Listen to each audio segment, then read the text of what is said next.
Summer holidays வந்தாச்சு, நம்ம GT Holidays வந்தாச்சு. GT Holidays, South India's #1 travel brand.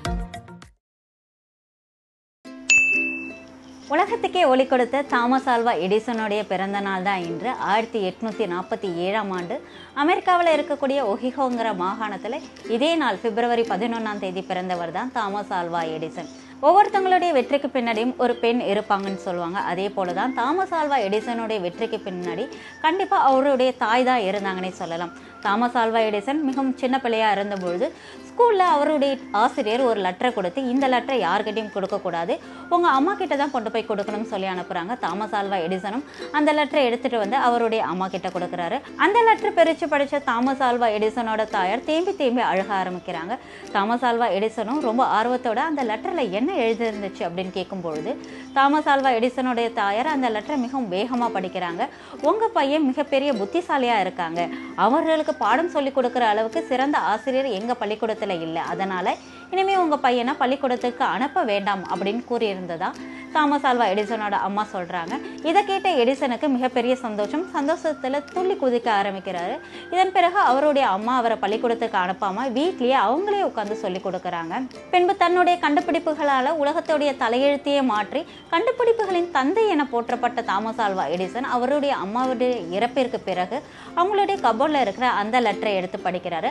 அப்பொழுது தாமஸ் ஆல்வா எடிசனுக்கு மிகப்பெரிய அதிர்ச்சி. அந்த லெட்டரில் என்ன எழுதப்பட்டிருந்துச்சு அப்படின்னா, உங்களுடைய மகன் வந்து மூளை வளர்ச்சி குன்றியவராக இருக்காருன்னு நினைக்கிறேன், அதனால் அவரை இனிமேல் பள்ளிக்கூடத்திற்கு அனுப்ப வேண்டாம் அப்படின்னு சொல்லியிருந்தாங்க. இதை படித்த எடிசனுக்கு மிகப்பெரிய ஷாக். ஒரு வார்த்தை வெல்லும், ஒரு வார்த்தை கொல்லும் அப்படின்னு சொல்லுவாங்க. நம்ம சொல்லக்கூடிய வார்த்தைகள் ஒருத்தவங்களுடைய தலையெழுத்தையே மாற்றக்கூடியதாக இருக்கலாம், அதனால் யூஸ் பண்ணக்கூடிய வார்த்தையில் எப்பொழுதுமே கவனமாக இருங்க. தாமஸ் ஆல்வா எடிசன் தன்னோட வாழ்நாளில் 1300க்கும் மேற்பட்ட கண்டுபிடிப்புகளை கண்டுபிடிச்சிருக்கிறாரு. இவர் மிகப்பெரிய விஞ்ஞானி மட்டும் இல்லாமல் ஒரு மிகப்பெரிய வியாபாரி அப்படின்னு கூட சொல்லலாம்.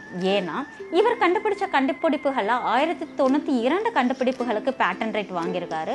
அது மூலிமா ஒரு மக்களுக்கு யூஸ் ஆகாத எந்த ஒரு பொருளையும் கண்டுபிடிக்க மாட்டேன் அப்படிங்கிற உறுதியோடு தான் இவர் ஒவ்வொரு பொருளையும் கண்டுபிடிச்சிருக்கிறாரு.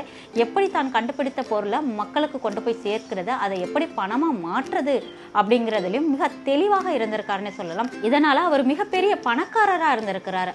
அந்த காலத்தில் பல விஞ்ஞானிகள் தான் கண்டுபிடிச்ச கண்டுபிடிப்புகளுக்கு பேட்டன் ரைட் வாங்காதனாலே வறுமையில் இறந்திருக்காங்கங்கிற பல கதைகள் இருக்குது.